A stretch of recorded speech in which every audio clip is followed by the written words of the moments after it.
every rule, obeyed every authority, and never questioned any order. His colleagues praised his compliance. His superiors rewarded his obedience. His family celebrated his respectability. But Dietrich Bonhoeffer, watching from his prison cell as Nazi Germany consumed itself, understood what no one else could see. This man's virtue was actually evil, disguised as good. The theologian wrote, "Silence in the face of evil is itself evil. God will not hold us guiltless." What Bonhoeffer discovered in the darkest chapter of human history was that overly obedient men don't prevent tyranny. They enable it through their refusal to think, question, or resist when resistance becomes moral duty. Blind obedience isn't nobility. It's cowardice wearing the mask of virtue. Hit subscribe if you're ready to understand why questioning authority is sometimes the highest moral act. Comment dangerous obedience if you've ever followed orders that felt wrong but seemed easier than resistance. Smash that like button to help this reach men who think compliance always equals goodness. Only sharing Bonhoeffer's most challenging insights if we hit 45,000 likes in 48 hours. This truth threatens comfortable assumptions about obedience and virtue. Section 1. The Compliance Trap. When following orders becomes following evil. Bonhoeffer witnessed ordinary German men transform into instruments of genocide not through sudden moral collapse, but through gradual conditioning to obey authority without engaging their conscience. He wrote, "The ultimate test of a moral society is the kind of world that it leaves to its children." What he observed was that overly obedient men create societies where moral authority gets transferred from individual conscience to institutional power, making evil possible through bureaucratic compliance. Bonhoeffer understood that totalitarian systems don't require evil men. They require obedient men who surrender their moral judgment to external authorities. The most dangerous person in any oppressive system isn't the sadistic enforcer, but the compliant bureaucrat who follows orders without questioning their moral implications, because questioning feels more dangerous than compliance. Michael experienced this compliance trap in corporate America when his company began implementing policies he knew were harmful to employees and customers. The new performance metrics encouraged deceptive sales practices. The restructuring eliminated safety protocols to reduce costs.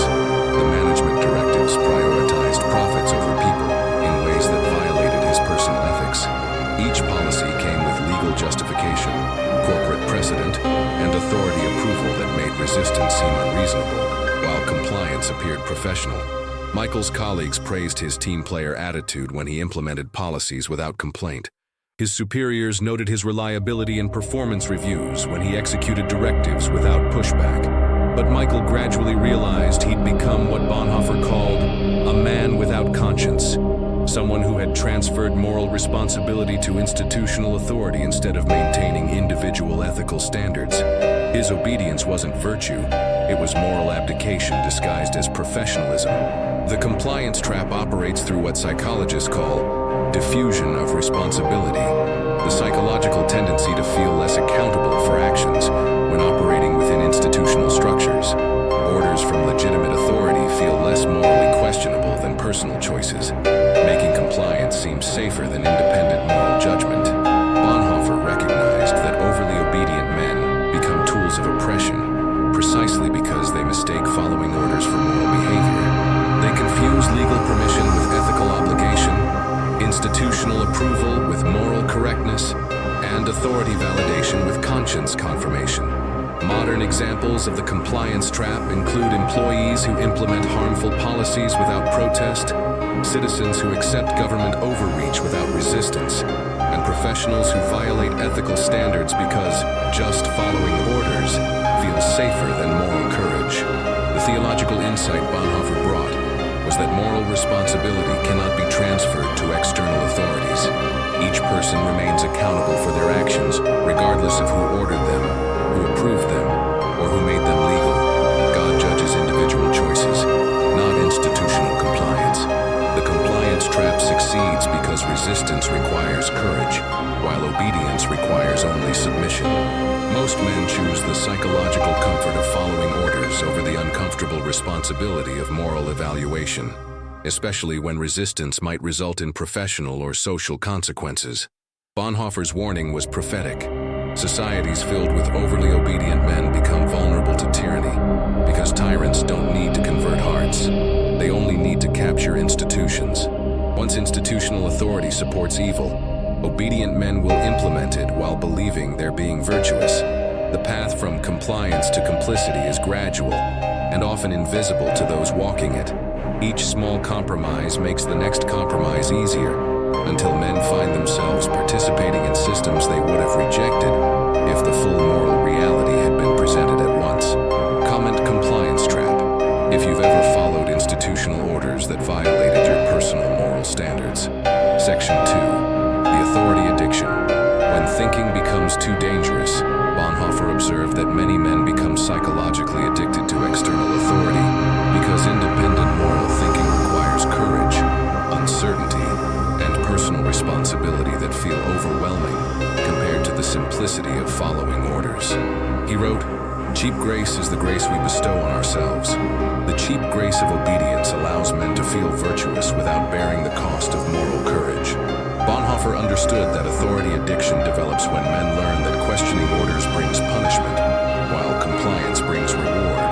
This conditioning creates psychological dependence on external validation that replaces internal moral compass with institutional approval-seeking behavior. David experienced this authority addiction during his military career, where following orders without question was celebrated as the highest virtue.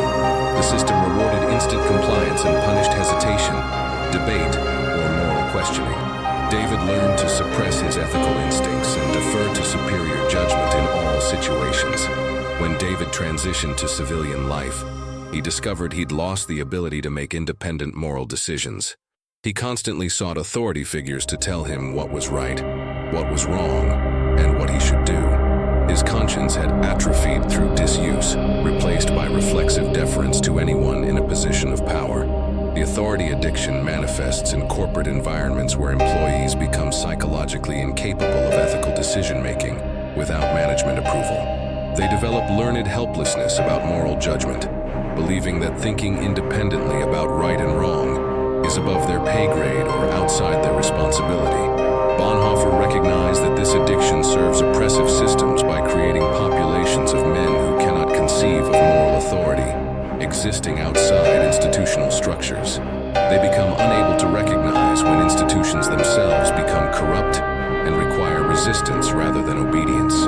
The psychological comfort of authority addiction is that it eliminates the anxiety of moral uncertainty. When external authorities determine right and wrong, individuals don't have to wrestle with complex ethical questions or bear responsibility for potentially wrong choices. Someone else makes the hard decisions. Modern authority addiction appears in men who cannot make decisions without consulting experts, who accept media narratives without independent verification, who follow government directives without questioning their necessity or morality, and who defer to institutional wisdom even when it contradicts their direct experience. Bonhoeffer observed that authority-addicted men often mistake their compliance for moral sophistication. They believe that deferring to experts, following protocols, and respecting institutional authority demonstrates wisdom and humility rather than revealing their moral cowardice and intellectual laziness. The addiction becomes pathological when men lose the ability to recognize legitimate versus illegitimate authority. They obey power regardless of whether that power serves justice, truth, or human flourishing. Authority becomes its own justification rather than requiring moral evaluation. The theological dimension Bonhoeffer emphasized was that ultimate moral authority rests with God rather than human institutions.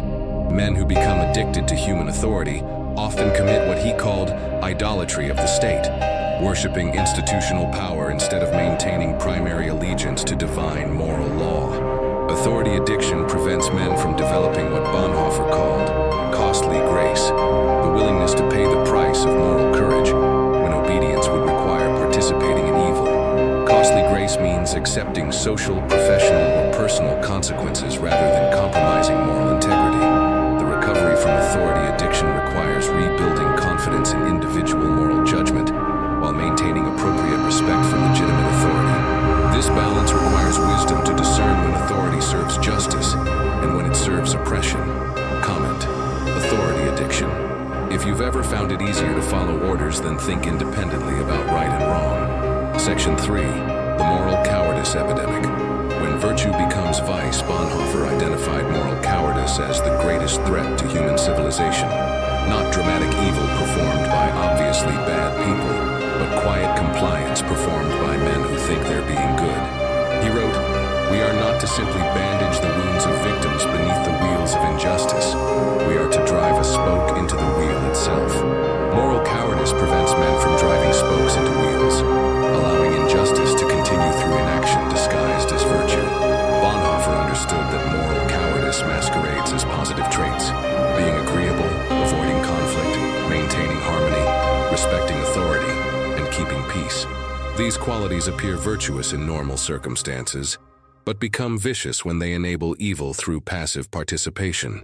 Robert experienced this moral cowardice during a corporate restructuring that eliminated hundreds of jobs, while executives received bonuses for efficiency improvements.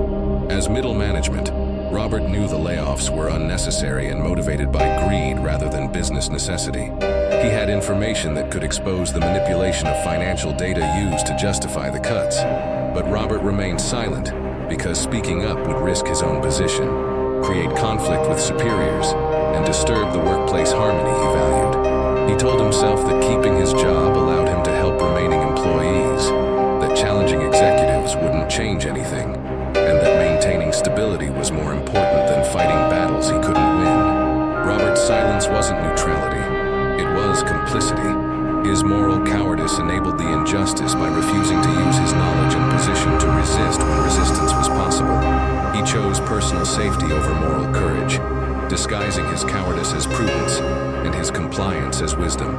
The moral cowardice epidemic manifests in men who witness workplace harassment, but don't report it, observe government overreach, but don't resist it, see social injustice but don't oppose it, and know truth but don't speak it because the costs feel too high and the benefits seem too uncertain.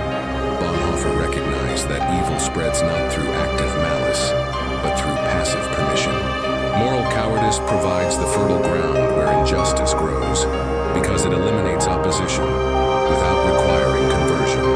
Evil doesn't need allies, it only needs silent witnesses. The psychology of moral cowardice involves cost-benefit calculations that prioritize short-term personal safety over long-term moral integrity. Cowardly men convince themselves that their silence protects others, that their compliance prevents worse outcomes, and that their inaction avoids unintended consequences. Modern moral cowardice appears in professionals who implement policies they know are harmful, citizens who accept restrictions they believe are unjust, and leaders who avoid difficult decisions because courage might damage their careers or relationships. Bonhoeffer's insight was that moral cowardice becomes self-reinforcing. Each choice to remain silent makes the next silence easier. Each decision to avoid conflict makes future avoidance more natural. Each act of compliance makes subsequent compliance feel normal rather than compromising. The epidemic nature of moral cowardice creates societies where everyone assumes someone else will take responsibility for moral leadership. This diffusion of responsibility ensures that often no one acts courageously because everyone believes courage is someone else's job. The theological framework Bonhoeffer provided was that moral cowardice represents a failure to trust God's sovereignty and protection. Cowardly men trust human authorities more than divine authority, temporary safety more than eternal principles, and institutional protection more than moral integrity. The cost of widespread moral cowardice is that societies lose their capacity for self-correction. When no one speaks truth to power, power becomes increasingly disconnected from truth. When no one resists injustice, injustice becomes systematized and normalized. Bonhoeffer's call to overcome moral cowardice wasn't heroism for its own sake, but necessity for human survival. He understood that civilizations die not from external conquest, but from internal moral collapse enabled by good men who refuse to act when action becomes imperative. Comment: moral cowardice. If you've ever stayed silent when speaking up was the right thing to do but felt too dangerous.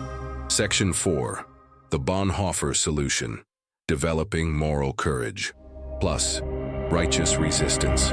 Bonhoeffer's ultimate teaching was that moral courage isn't a personality trait. It's a muscle that must be developed through practice, strengthened through use, and maintained through constant exercise. He wrote, "The test of the morality of a society is what it does for its children. Men who develop genuine moral courage create societies where future generations inherit freedom rather than tyranny, justice rather than oppression."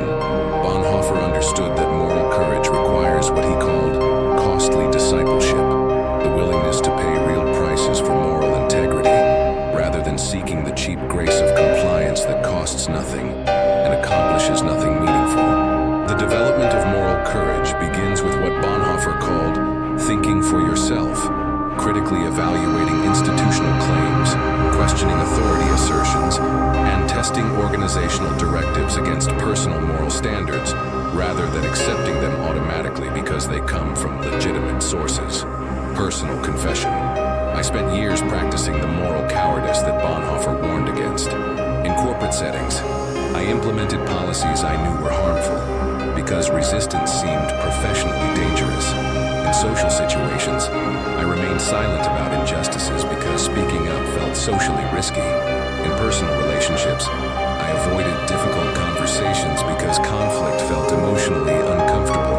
The transformation came when I realized that my compliance wasn't protecting anyone. It was enabling systems that harmed people I cared about. My silence wasn't keeping peace.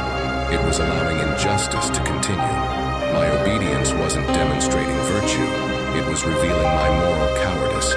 The practical implementation of moral courage requires building what Bonhoeffer called circles of trust, relationships with people who share commitment to truth and justice, rather than institutional loyalty or social harmony. These relationships provide the support system necessary for courageous action. The resistance framework involves starting with small acts of conscience before attempting large acts of heroism.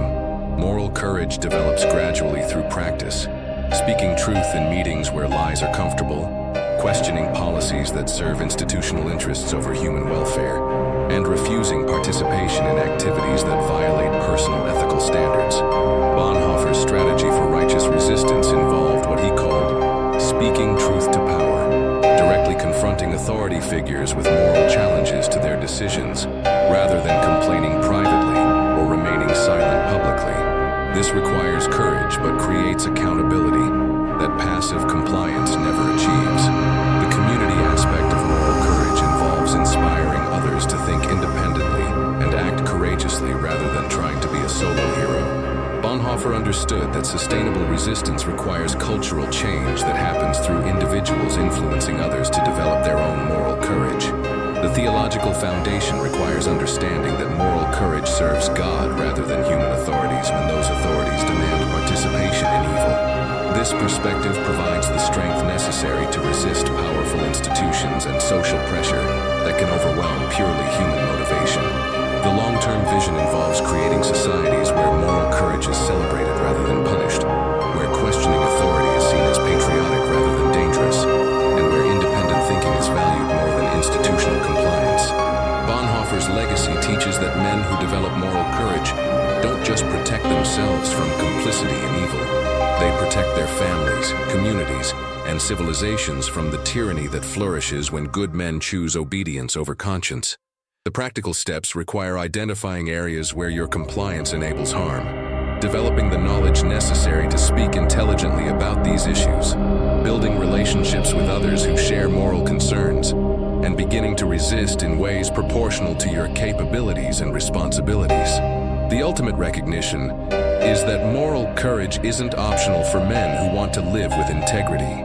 It's a requirement for anyone who refuses to become a tool of oppression through passive participation in systems that violate human dignity and divine law. Bonhoeffer's final gift was demonstrating that moral courage can exist even in the most oppressive circumstances.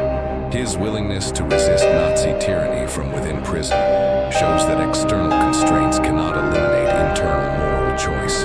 Comment moral courage if you're ready to develop the strength to resist when resistance becomes moral duty. Like this video only if you commit to building moral courage that serves truth and justice rather than institutional convenience. Subscribe for more insights that help men develop the character necessary to resist tyranny rather than enable it through compliance. Your transformation begins when you stop confusing obedience with virtue and start understanding that sometimes disobedience is the highest moral act.